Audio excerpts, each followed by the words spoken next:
Kamu sudah berdoa, tapi kamu merasa Tuhan sepertinya masih diam.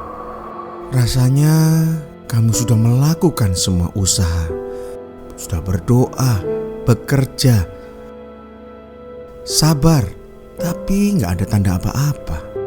Kemudian kamu mulai bertanya, apakah aku sudah mulai dilupakan Tuhan? Tapi Tuhan ternyata tidak diam. Dia sedang menyiapkan sesuatu yang lebih indah dari apa yang kamu pikirkan.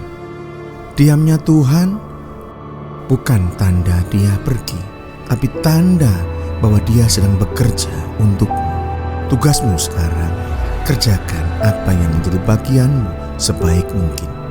Dan selanjutnya, percaya saja kepada Tuhan.